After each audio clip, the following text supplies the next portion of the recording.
Welcome to the Predictable Revenue Podcast, where frontline sales leaders teach you how to build and scale an outbound sales team.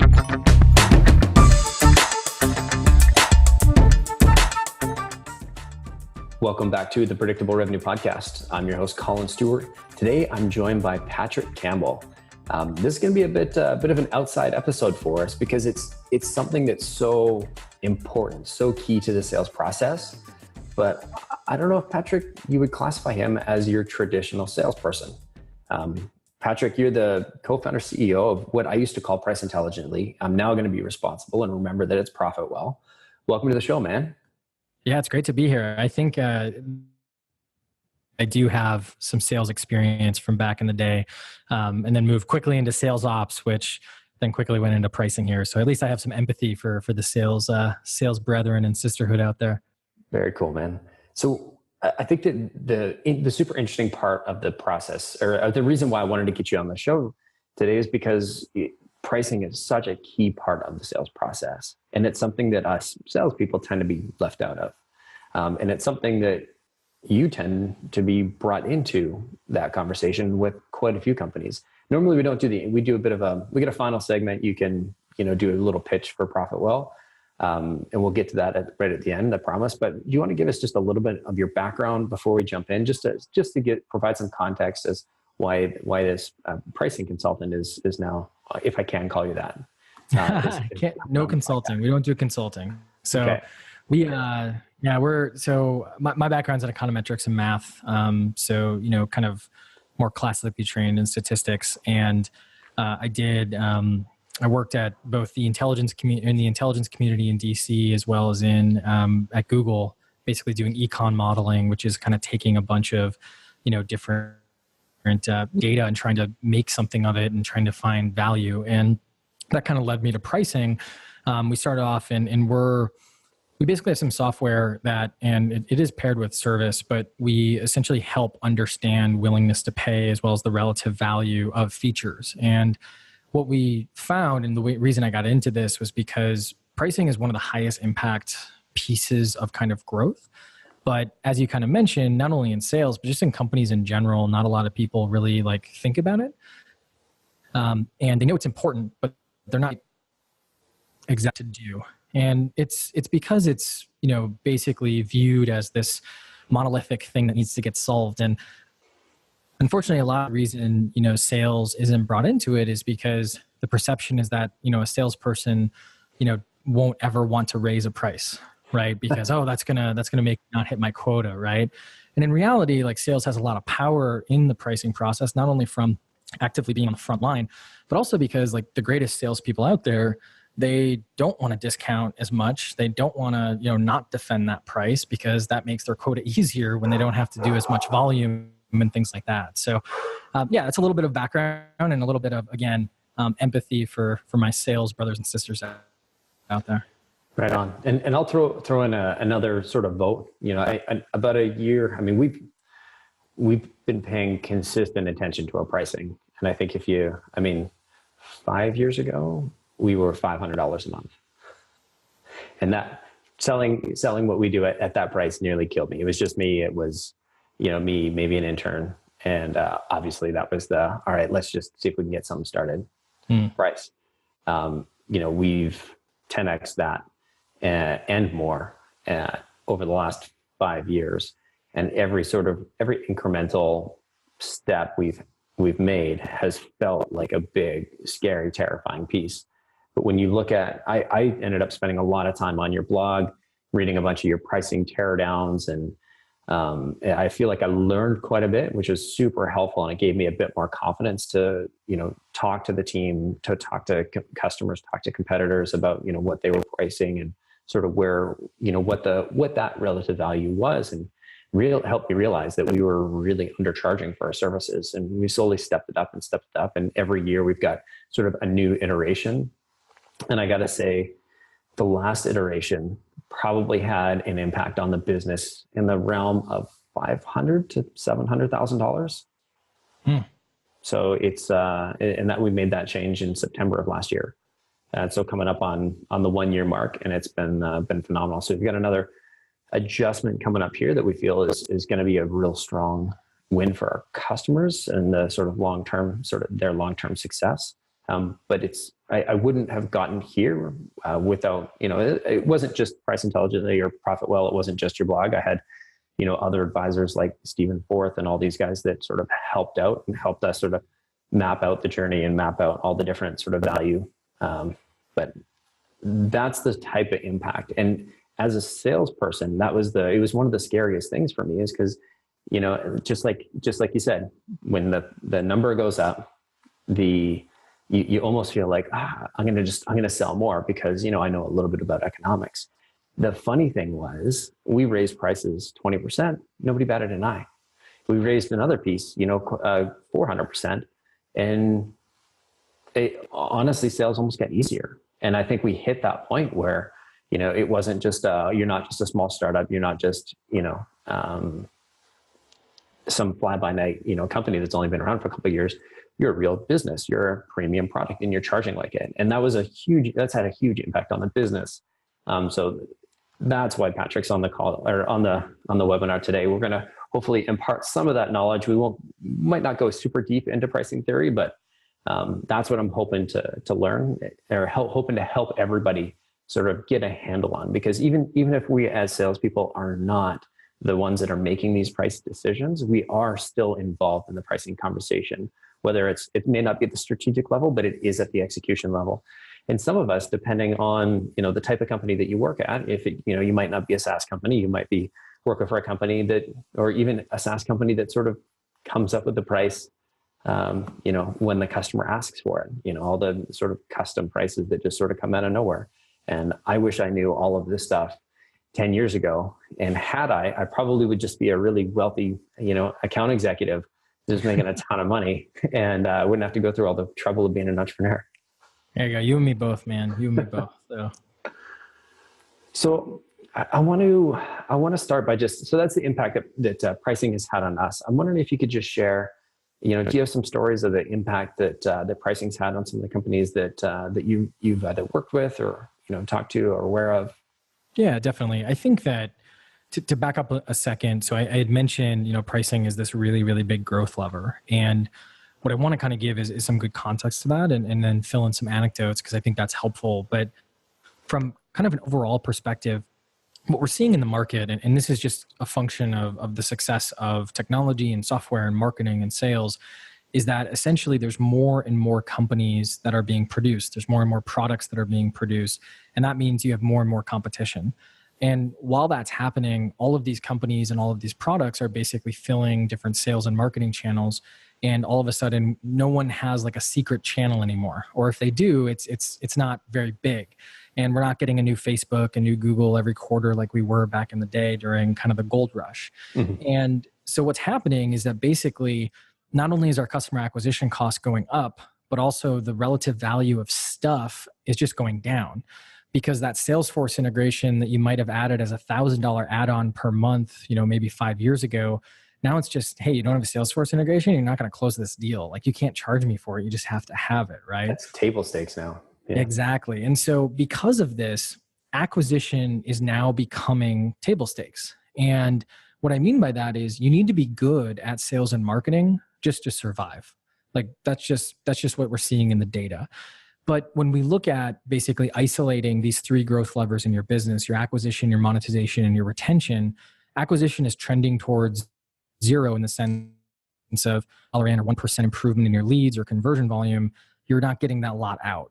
Now, pricing and your monetization and your retention is actually accelerating in its impact, because that's really where the growth is going to come from.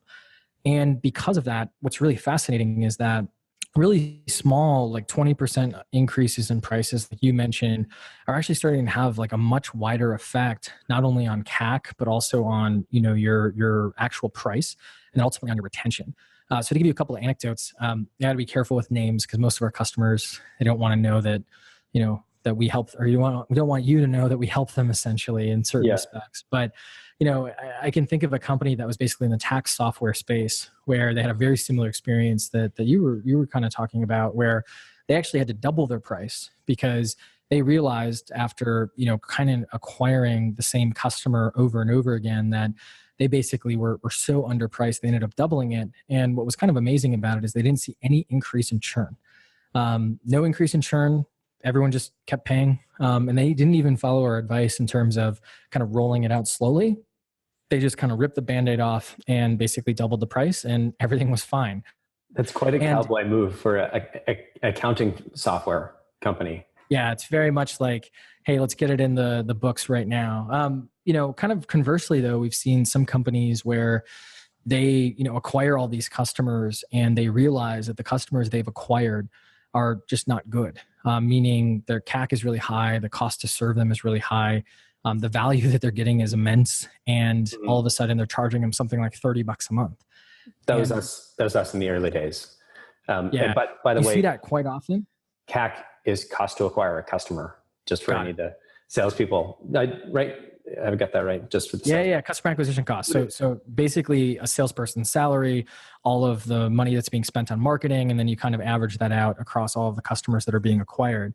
And it's an important metric mainly because, not all customers are equal from an ARPU, average revenue per user, or a lifetime value or LTV perspective. And this type of company that we saw, it was one of those things where, they spent all of their time acquiring those customers. And all of a sudden they were just like, we can't serve these folks because they're costing us more. And they had to do kind of a dramatic, it wasn't even doubling. It was in some cases like 1,000x the price for these folks just to cover their costs. And the point I'm trying to make with some of these examples is that I think that what pricing really comes down to is really understanding your buyer persona. And a lot of us, instead of kind of taking a little bit of effort, kind of like what you're taught to do in college or high school or whatever, a little bit of effort to prepare, aka understand your buyer, do a little bit of research, we just kind of guess and check our way to success. And took a step back and just kind of understood the features or the aspects of the product that my customer cares about. What is the actual willingness to pay range, which we can get into a little bit of how to do that. All of a sudden you would understand, hey, that buyer that you're going after now, that's the one you should have been going after 2 years ago.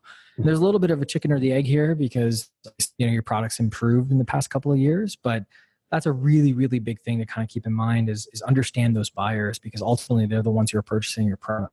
100%. And I think the direction that sales has been going is sort of getting to that sort of sales process persona fit as well, right? So it only makes sense that that pricing would sort of follow. And we talked about this in the pre-interview. Do you want to talk a little bit about what is persona pricing fit?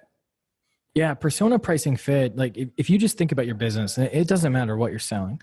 You think about a SaaS product, software. If you think about a cup of coffee or even like a giant tractor, right? Everything that you do in your business, your sales, your marketing, your finance, your product team, your even down sort of to the guy or gal sweeping the floors, everything that you're doing is either driving a customer to that point, or it's justifying the product or the price that you're offering. And what ends up happening is in the world of kind of converting a customer, you need to understand who's a good customer and who's a bad customer. So when you start to understand these things and you start to basically quantify that buyer, like I talked about a second ago, essentially what ends up happening is you align that entire funnel where that salesperson can come in and with a couple of discovery questions realize, oh, great, this is a mid-prize Meredith or whatever cute name you want to give them. Mm-hmm. And he or she really cares about security and uptime. And also this is his or her price point. All of a sudden that sales conversation and that sales cycle becomes so much easier. And yeah, there's going to be exceptions. There's going to be a Meredith who doesn't really care about what other Merediths care about. But at least all of a sudden you have that fit. And if you do it correctly, then all of a sudden the machine starts working out really, really well. % of your what to do, either get rid of because they're not a target or close in a certain way. And then you can start to align your pricing, whether it's your tiers or the price that you're actually offering or the packaging or the features to each of those personas, which aligns them both for the acquisition of them, but also for their retention. That's phenomenal. Because I think one thing that we're seeing more and more is, as we talk about sort of aligning the sales process to the persona, is this idea of battle cards. And, companies are building them for sort of, here's your ideal customer profile, here's the people and the individuals within them. And there's a couple of different lenses that you can sort of look at the battle card through. And I think what you're proposing here is sort of adding a pricing element. And so what are some of the things that that you might add that a salesperson might want to have? What is some information that they might want to have coming into this conversation to understand where they're at on that? Yeah, definitely. Sorry, I was interrupting you there. I got excited to answer the question. So cool. I think that overall, it's a little bit more like what I would put on there if I was the sales manager.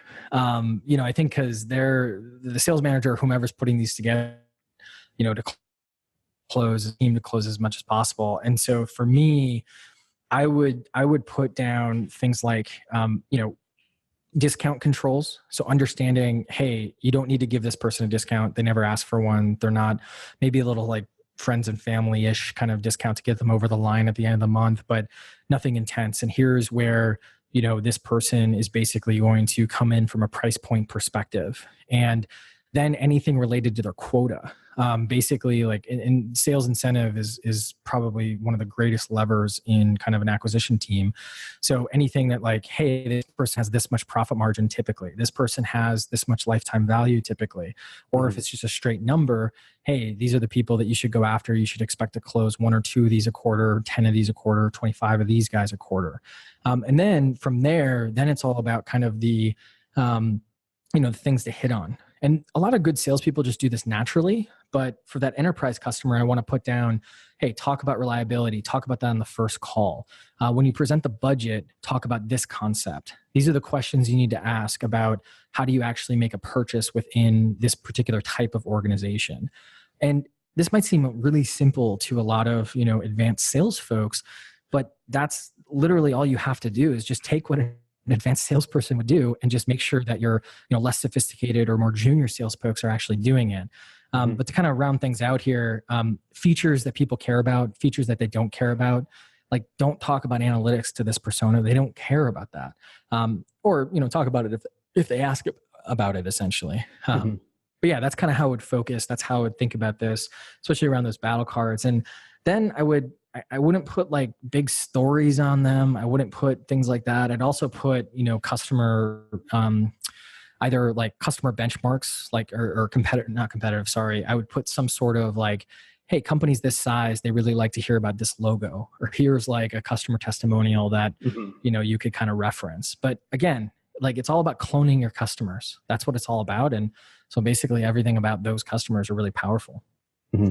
I think one of the pieces, and I can't remember which blog post of yours it was, but it sort of talked about trying to figure out what the value of or trying to quantify the value to the customer of each feature, right? And I think one of the pieces that really unlocked for me in my brain was when customers are pushing back on price and you really understand what that sort of path to value is for them, it makes it so much easier as a sales rep to hold your ground and say, listen, no, I'm confident that we can produce, X value in Y number of months. And that's why we're firm on our price at Z. Because I think too many salespeople, they sort of just result to, okay, instead of holding firm and like knowing my product, knowing my customer really well, they just want to sort of take the easy way out and discount. And I'll hold my hand up and be the first person to admit that I've done this probably more than any.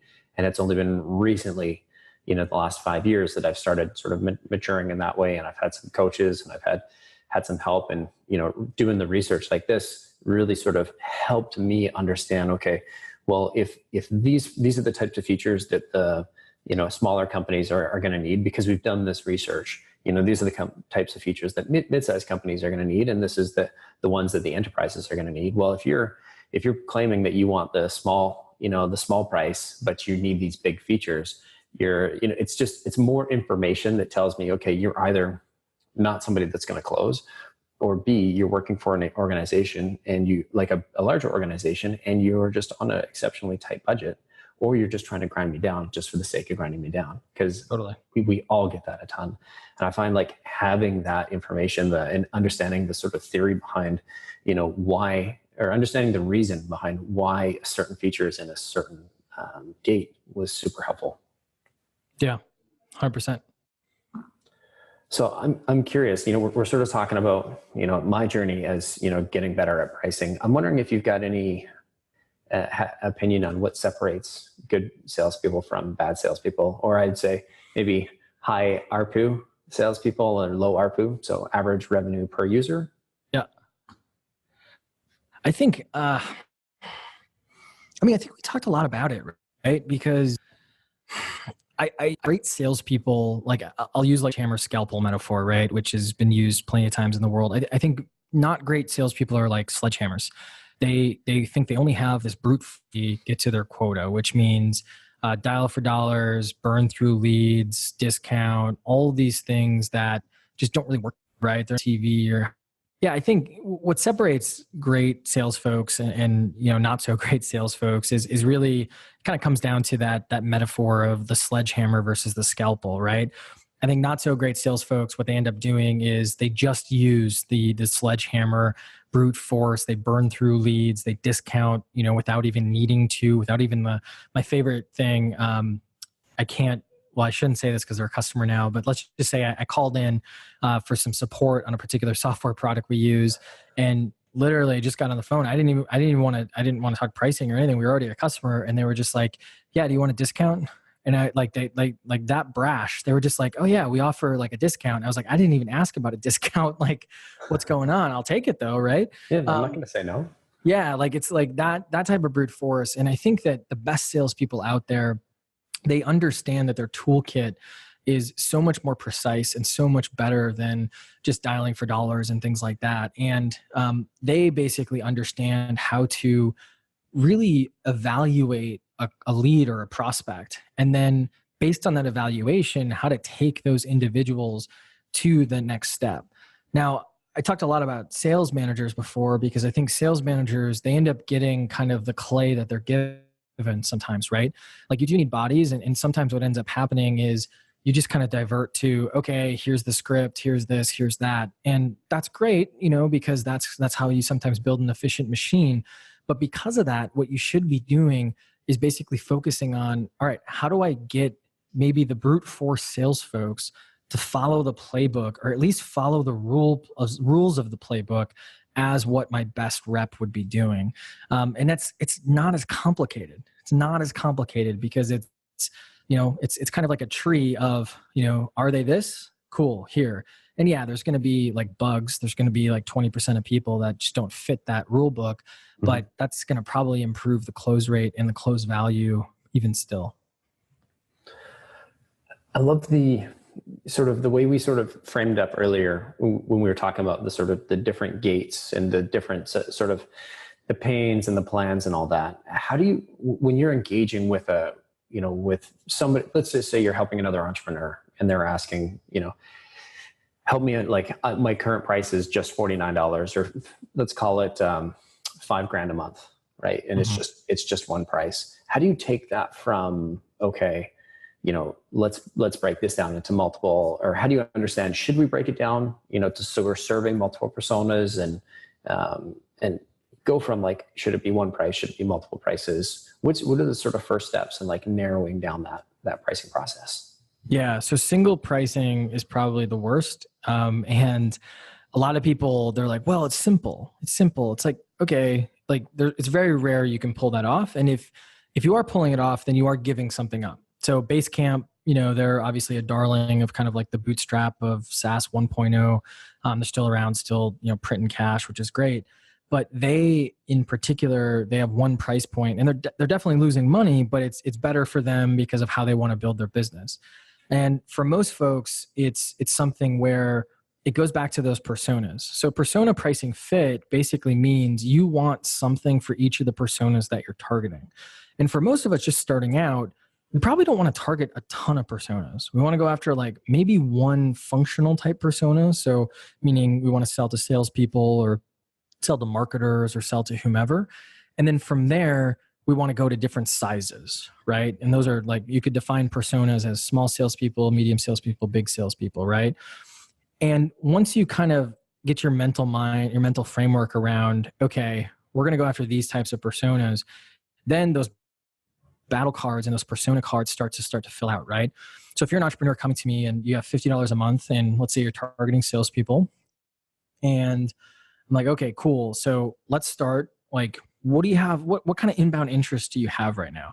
Well, we got this one person who's an enterprise, and they wanted they would be 1,000 seats, but we don't have all these features. Okay, that's one persona. Then we have these folks who are kind of medium, and then these folks who are small. Just kind of continue the story. Then what I want to do is I want to go out and I want to talk to, on a qualitative basis, those 3 different types of personas, just to like 10 people. And I just want to ask them about, what do you care about? Hey, we're building these 5 things. What's the most important feature out of those 5 things? What's the least important feature out of those 5 things? And that's actually a really good sales tactic too. Hey, we just talked about these like 5 features through this demo. What was the most interesting? What was the least interesting, right? It's a question that not a lot of people hear, but it also gets you information, right? And when you're doing this research, you can then kind of filter that down. And then I can also ask those folks around their willingness to pay. And if I'm talking to them on the phone or I'm talking to them in person, I'm not going to use all of these questions, or I'll tell you the ones that I would use. What I would say is something like, great, we just talked about this. It seems like interesting, to you. Like, at what point would this be way too expensive? You'd never consider purchasing it. You wouldn't return my call. And then they'll struggle with it. Not everyone will give you an answer, but they'll give you a lot of context. And then I follow that. Hey, at what point is it such a good deal? You sign the DocuSign today. And now all of a sudden with those like 3 questions, I start profile, right? And if I do that across 10 people, I start to figure out a lot of things. And then if I really am like trying to $1 million or $10 million decision, then I'm going to go out and do like a bigger survey that's more scalable to go get those folks back. But that's the type of research, and you can do that in your discovery calls. I do that in discovery calls all the time. Our sales team does it all the time, just because it's powerful and it allows you to understand who that user is and what they care about. That's amazing. So are you actually asking at what point does this become too expensive? At what point is this basically, free in your eyes? Or are you asking the confirmation question, which of these is your favorite, basically, or how do you rate the importance? Yeah, so it's both, right? So it's more like it's kind of like, hey, we just did a demo. We talked about, so we talked about analytics, our integrations, retain, and this and that. Like, what's the most interesting? What was the most important to you? What's like the least important? What do you like not really care about, right?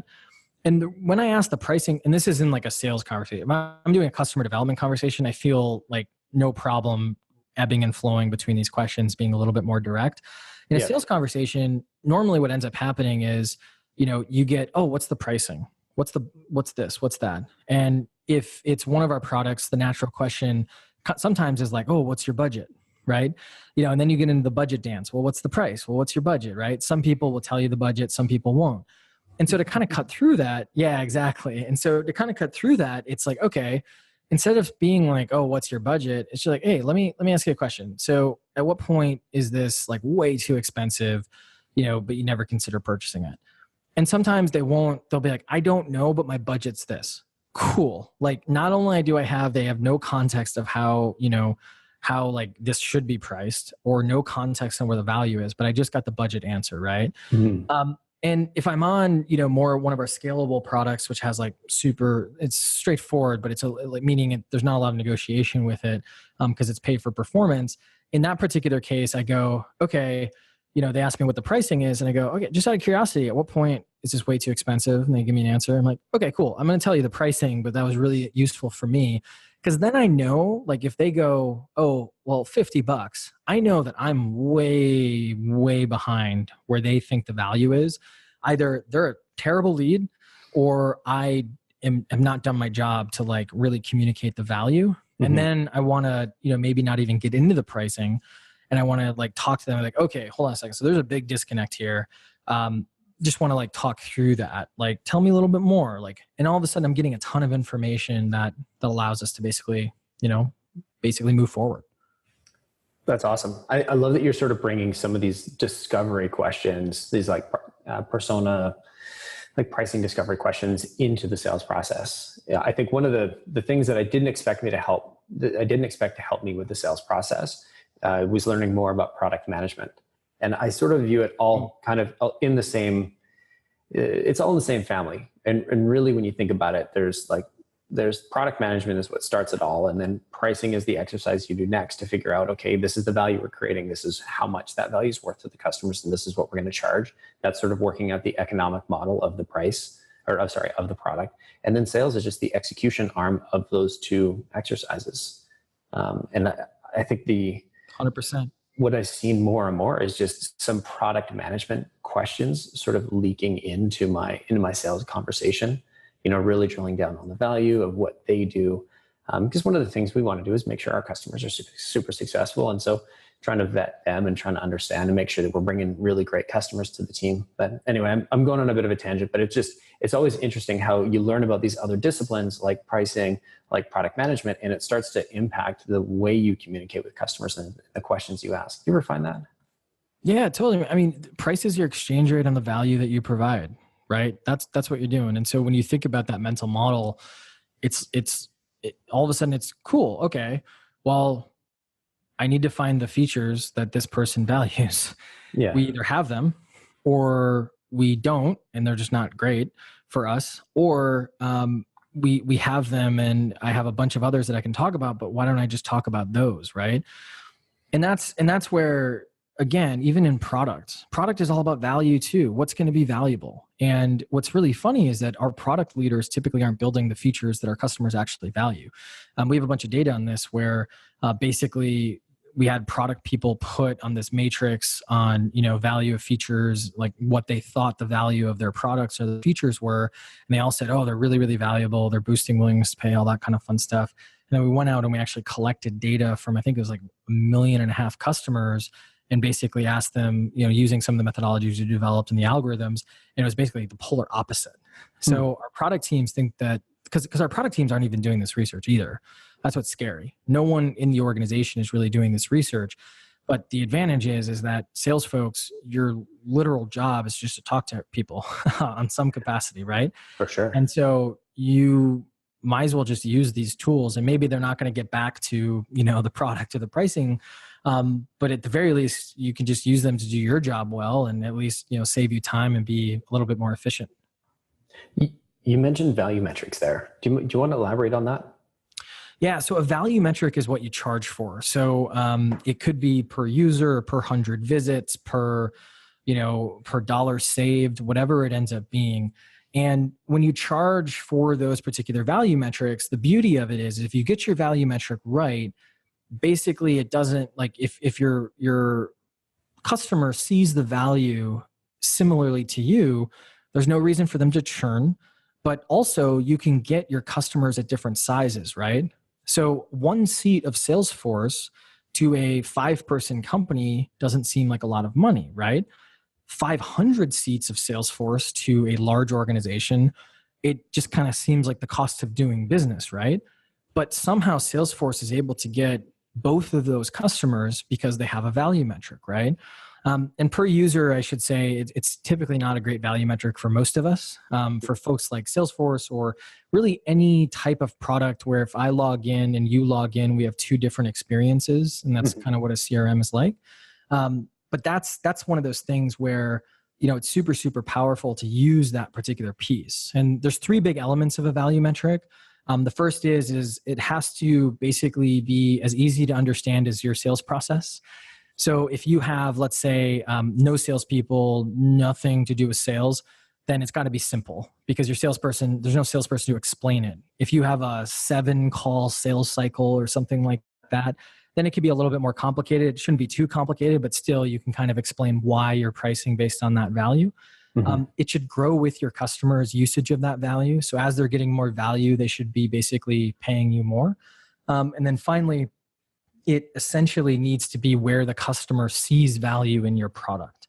So if they don't see value in per user, don't charge per user. And the best way you can do that is actually use some of those kind of methodologies we were talking about, which is, hey, these are 5 ways we could price. When it comes to our pricing, what's the most preferred way? Per user, per 100 blah, per 1,000 this. What's the least preferred way? And all of a sudden you have some data, And you can, with all this data, you can, not make a decision off of it and say your customers are stupid. That's fine. It's your job to filter that data, but at least do due diligence. So all right, we're going to do the thing that they said they don't want. That's the uphill road we're going to kind of battle, essentially. Awesome. Thanks for jumping in there. I know we've mentioned it maybe a couple of times, and I just want to make sure that we're on the same page, because I think or at least just getting in depth so we can share that knowledge with the audience. I think having that sort of insight into why products are priced a certain way is massive. Yeah, I got two last questions for you, or one question and then sort of the final segment here. But I mean, with all of this, like, it does seem like, product sits here. Pricing is an extension, or at least should be an extension of that product process. And then sales is the execution arm. Why aren't salespeople more involved in the pricing conversation? I got some real talk. I think sales folks have ruined their opportunity to be involved there. Ooh. Now they can get it back. And gloves up. I know I'll get a lot of downvotes for that one, but the issue is that you got to understand the past 10 to 15 years, it hasn't been easy. Nothing's ever easy, but it's been easier to be a salesperson. Leads would come in. You have to do your job and you have to push them there. And there's always bad prospects and tough prospects and all that kind of fun stuff. But at the end of the day, it's one of those things where it hasn't been, there hasn't been a good forcing function to like make salespeople, better salespeople, essentially. And that the reaction has been, it's very rare. I mean, to have sales who's like, yeah, it's okay raising prices. No, prices need to stay the same or go lower, because they think that's what's going to cause them to not meet their quota and not meet their numbers. In reality, the actual answer is, well, we should price where the value of the product is. And that might be higher, that might be lower. But with a basic understanding of economics, you all of a sudden start to realize, well, maybe that means we're going to have to change the way we do sales if this is a more high touch or a more kind of high volume business, depending on kind of what the data says. But a salesperson, at least in my opinion, should always be open to, hey, the price should be where the value is, and we should be smart about this. We should do this, somewhat intelligently. And then based on that, that allows us to, do our jobs best, because then we're not trying to take bad leads and put them into a bad pricing, or good leads and put them into a bad pricing model. I will say that I always recommend sales being involved in pricing committees and pricing decisions. At the very least, you're on the front line, so you have so much context. But when you're at that table, you need to use that context for essentially bettering the company, not worrying about protecting your own dog bowl. And to be fair, I can say this about other parts of companies as well. But normally that's typically what we've met. And it's not the salespeople. Typically it's like sales leadership that kind of have this mindset. Gotcha. It's that sort of fear, that resistance to change of, this is how we've been doing it. This is how I've modeled out to hit my quota this year. Any change to the pricing is basically going to take that precious spreadsheet and just, I could potentially watch it crumble. Is the pressure that I think I could be on, that you would be under if you're a sales leader or even an individual contributor, right? Well, I think the other thing too is that you have to understand that your product should always be getting better, right? That you trust your product team to do that, and you trust them to do their jobs.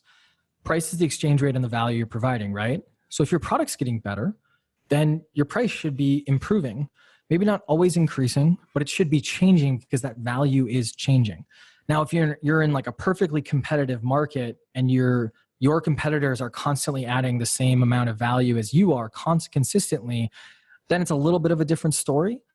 But overall, I think it's one of those things where you should be open to that change, because it's only going to help your team further. It's just exactly like you said, that kind of short-term anxiety, or that anxiety of, what's going on with my number. And at the very least, maybe you negotiate that, like, hey, I'm more than willing to test this, but you got to understand I need some quota relief then to kind of, make sure we test this out. Mm-hmm. Because, if it does go downhill, it is going to negatively impact. And I can't say all pricing changes are good. There's quite a bit of testing that that you have to do. There's a lot of thought that goes into it. And so we can't just say carte blanche, all right, salespeople, listen to the pricing folks. They're going to make your life easier. But I think pointing out that there is that potential that when you do move from a pricing model that is, outdated and you're not capturing all of the value, and moving to a newer pricing model, the amount of value that the company can capture is in some cases exponentially greater than what you had before. And as the frontline salesperson, you're the one that's primed to capture a good chunk of that value as well. So it's not necessarily a bad thing. It might be a challenging thing to sort of look at and rethink through, how am I going to adjust this? But I think, if your company's bringing in the right people and they've got they're going to run some tests. I think thinking about what is the long-term impact that this can have on me? Yes, it's natural to fear that commission check shrinking, but also think about that upside, right? Yeah, I think ultimately it's also on the job of the non-sales execs and the non-sales teams to, exactly like you said, recognize, hey, this is like the biggest thing about pricing is people are just so scared to change anything because it's not something they know, it's not something they understand, it's not something they're used to doing. And so recognizing, hey, this could ultimately fail. And that's why you should also start small with the changes and don't try to change everything at once, which is kind of how people tend to approach pricing. But it's okay to fail, right? Like we fail in sales, we fail in product, we fail in marketing. It's okay to fail with your pricing. And if you do it right, you should hedge as much of that risk as possible. But recognizing that, I think you're exactly right, helps, smooth some of that anxiety and smooth it amongst the rest of the army as well. Mm-hmm. A random question I want to add in here. Who normally, if it's not the sales team that's working out the pricing, who do you usually talk to about changing pricing? I've never heard of a chief pricing officer, although no, they don't exist. Maybe that's your future title. No, I'm entrepreneur for now. Okay. Maybe when I retire, I think I'll get a job, but yeah, we'll see. Know the feeling. Yeah, I think, so typically it's a cross-functional team. So we recommend, and it depends on your size, like a pricing committee typically should be made up of, a head of sales, a head of finance, head of marketing, head of product. And normally kind of the leader or the main decision maker, if it's not the CEO, will probably be the head of product or the head of marketing. But like any cross-functional team, you shouldn't get to the end when a decision's being made without either everyone being on board, or at least everyone, understanding and kind of disagreeing and commit, but having, aired their grievance and, have indicated what they want to look out for. So yeah, I think it's definitely cross-functional, but typically product and marketing kind of own it. The reason finance, you typically don't want to own it, is because finance is really good at creating models and spreadsheets, and that's great. The problem is their inputs aren't always great. So they're like, hey, we can, be a $100 million company. Well, yeah, but you didn't test that our ARPU could be that size. So that average revenue per user, if it's half that, then we're not going to be a $100 million company, and all of a sudden our cost model goes out of control. So yeah, normally finance wants to be involved to do those models, but marketing and product typically kind of own that customer research. They're a little bit closer to that customer psyche. And they're not doing as many functional things on a daily basis that sales is doing. Gotcha. Yeah, I've worked for a number of companies, and I've never, as a salesperson, I've had there've been a couple jobs where I was the one that was making out the price because I'm like, we can charge more for this, and then I'll make more money. It's simple greed. And then others where pricing is set by somebody in head office 1,000 kilometers away or miles away. Yeah. Well, and when you put pricing out, or when you're about to change pricing, that's a whole nother conversation for us. But you got to make sure you don't just go, it's like a lot of big decisions at a company. You don't just go, hey, we're doing this. You roll it out, you make sure you get buy-in, all those types of things. You handle objections, you air the grievances, all that kind of stuff. Just to make sure that, you don't have anarchy, or you don't have a revolution on your hands. So you don't just change it on a call with a customer midstream? No, that'd be a bad thing. Depend if that's in your purview. If you have a rate card, you can do that. But yeah, you probably should do it a little bit more, methodically than that. That's fair. I'm not gonna. I won't say who did that, but I'm very close to somebody that may have done that a couple of times. Probably more than I'd like to admit. Yeah. All right, man. I really appreciate you coming on. I got one last opportunity for you to sort of pitch ProfitWell. I almost said Price Intelligence there, but that's okay. Yeah, we're still going to maintain that sub brand. There's no good articles written on how to change a name. No. So yeah, ProfitWell. So just to kind of explain. But no. So this is the fun part for me. Sorry. I thought this was the pitch part. Sorry, no. I'm not going to even pitch that bad. I'm just going to explain what we do. Sorry. That's okay. So because it's a podcast about sales and it's salespeople on the other end, we're going to do cold call me. Okay. We'll do some role playing. So my phone's going to ring, you'll answer, and you're cold calling me. I'm going to try to throw some objections at you, but oh no. Yeah. So I got some real mean ones coming up. So be feared. I haven't okay. All right. When was the last time you cold called? Oh my God. It was a long time ago. It was before. Oh man. Okay. All right. I have to remember like my training on like how to start I'm not worried about like the meat of the conversation. I'm worried about like the whole, like I'm going to get made fun of by all of your really good salespeople on the phone who are like, yeah, why would you start a cold call that way? Yeah. All right. Well, we can break it down. If you're stumbling, we can pause and I can jump in, give you some tweaks, and then we can just sort of resume. Yeah, totally. So what am I selling, or what's the deal? Whatever you want, that's ProfitWell. Whatever you want. I kind of want to do like the Michael Scott. I don't know if you watch The Office, but like his children are not, what was it? His children are not, there you go. So I recently hit 6 years as an entrepreneur, and the team made that for me. And awesome. So you miss, for those that are listening, you miss 100% of the shots you don't take, Wayne Gretzky, and then Michael Scott, and then they added my name underneath, Collin Stewart. That's awesome. I love that. I'm a big hockey fan and big Office fan. That's great. Yeah. Cool. All right. You gonna do ProfitWell? You gonna do?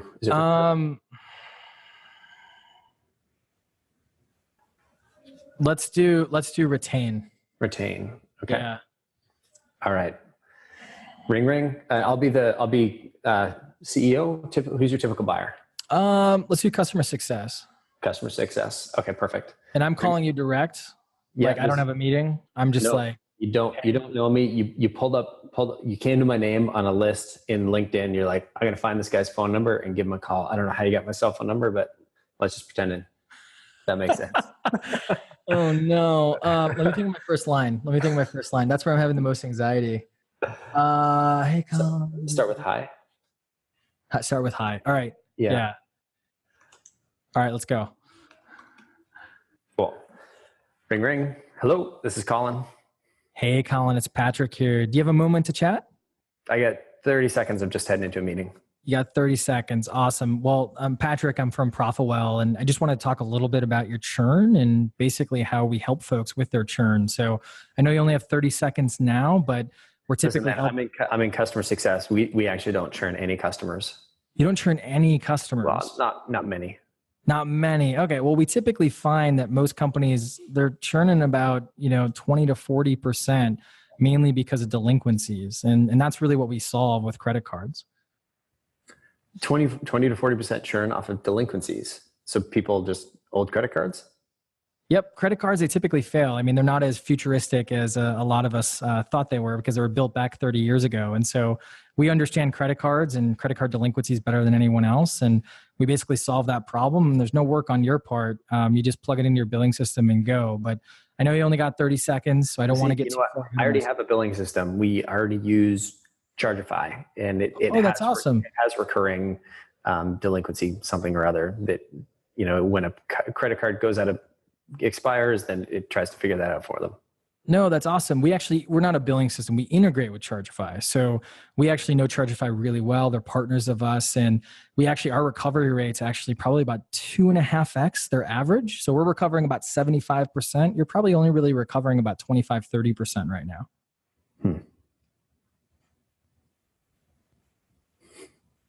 Oh, the silence game. I'm just killing you here. I think people listening to the podcast, I'd love your opinion. Where should he take this call now? I think I probably would have flipped that back on him and say, hey, do you know what your recovery rate is? And then really drill in on that pain, right? Because if the goal is to, right, the goal is to find something that's enough interest. And this is something that's going to help capture 20 to 40% of my customers that I'm losing. I'd say, hey, do you know that? Right? Do you know your recovery rate? Yeah, there you go. Yeah. So I have a question for you actually based on this. So we don't do any cold calling. Okay. So we don't, I mean, I don't know. I think like there's value. I know there's value in it, but we follow like a pure inbound model. We do a lot of our objection handling, via email, and we're probably missing, the customer success guy or gal who, doesn't want to look at our emails or anything like that. Like, what do you think of that? Like, should we add cold calling? Like, is that something that we should do, or is it something where it's like, yeah, just keep doing the inbound model? So I think I've done a ton of cold calling. I love cold calling. It still works. It's not going anywhere. I think there are smart ways to do cold calling, and I think there are not smart ways to do cold calling. I think we basically, predictable revenue, we get companies that have read the book. They're like, hey, we want to grow. We want to do outbound. If you're listening to this, you probably already know all this. But what we see a lot is with companies that sort of hit, it can be $2 million, it can be $10 million. We've seen companies that hit $30, $50 million, and all of their revenue to date has come from founder network or from inbound. And eventually, almost every company, I would say every company that we've worked with has sort of hit this plateau from inbound. And I'd say, I think one of the best examples was Acquia. And they're doing, I think they're public now. They're probably doing around, I Googled it the other day, and they're doing around $130 million last year. Yeah. And they were, when we first talked to them, must have been 10 years ago. They were 100% inbound. And I had Mike Stankus, their VP of sales, on the podcast. He's actually gone on to be CRO at a different company now. I'm drawing a blank on that company. Sorry, Mike. But basically he was telling me, if you look up his podcast, we did it last year. We talk a little bit about this, that he was initially skeptical because he's saying, look at our CAC on inbound. We get such great numbers. It's so predictable. We do X, Y, Z, and the inbound fills up. And I'm gonna guess they're probably around $10 or $20 million at this stage. I don't actually know that. I wasn't part of the deal, but I'm gonna guess that's roughly where they were, just based on the structure of their team. And when I talked to Mike last year, so this is end of last year, over 95% of their business was coming from outbound. And what he had said was, not only did inbound plateau at a certain point, because there's only so many, there's new channels, but like you said, there's no new Google, Facebook, Twitter popping up every year like it used to be. And so as those channels became more and more saturated, became more and more expensive to compete over those dollars. But the one thing that didn't change was outbound, right? And since then, it's been the consistent driver of net new logos year over year, and to the point where he admitted that, had they not pursued an outbound strategy, they might not be around still, or certainly would be sort of a shell of what they're currently doing now. Because you think 95% of, $130 million is, not pretty small amount. Not too shabby. Yeah, I think it's one of those things where we're probably still in, that hasn't plateaued yet stage. I know we've talked about it. We have some reps and some AEs that, have come from that environment. And it's not, I don't have anything necessarily philosophically against it. It's more of just, hey, if this works, but that's probably not a good argument. I don't know. It's something interesting. Yeah, it's interesting. I think there's no right answer. I think it depends on the size and where you're at as a company and what you can afford time-wise, right? Time and focus. And I think I'm a big fan of finding one channel, maxing it out, growing it, doubling down totally. until you're starting to see diminishing returns. Once you start to see diminishing returns and you're saying, hey, this isn't going to help me sort of hit that next growth step or that trajectory, or like we're doing our forecast for next year. And if I look at what our forecast would be with inbound alone, and then I look at, okay, well, actually we want to ratchet that up $1.5 million, $2 million. And for me, because we've got sort of a proven model in place, it's like, great, we just expand the SDR team, right? Yeah. Because I know an SDR is going to bring a deal, 2 deals a month, over time. And we just, you do that math. I treat it just like you would inbound, just like you would a specific channel. But I got to say, I love the reliability of it. But again, it takes quite a bit of effort. You need somebody whose full-time focus it is. Yeah. It's one of the things that a lot of companies, and podcast listeners, sorry if you've heard this already, but it's one of the things that we find a lot of companies try and do off the side of their desk. You've got an account exec, you've got an inbound person, you say, okay, I want you to do outbound, right? We're doing this to one of our guys right now, but not on a full-time basis, just because we want them to learn.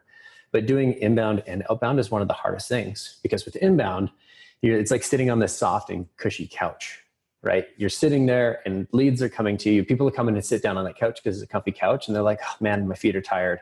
I want to sit on this couch. Versus, outbound is more like, I don't know, trying to pick somebody up on a bicycle and to like, hey, you're going to come double Dutch or Dutch on my bicycle. It's less comfortable. Their legs might not be tired. This is a terrible analogy. I'm aware of that. I'm okay with it. And you have to drive around and go try and find them. So it's two totally different mindsets, riding a bicycle, sitting on a couch, right? And it's hard to be very good at both of them. And the context switching that you need to do just makes it nearly impossible to be really, really great at both of them at the same time. And so if inbound is helping you guys hit the growth rate that you want, then inbound is great for you right now. I imagine it might get to a certain stage, whether it's the $10 million, $20 million, $30 million sort of level where, inbound starts to slow down, or you get to be so large that inbound is still contributing, the same number of leads. But in order to hit that higher, faster growth rate, you need to bring in more sales every month. And that's where outbound can be really helpful. The one thing I personally like about it is that you get to choose your customers. You get to go from product and say, okay, these are the ideal customers.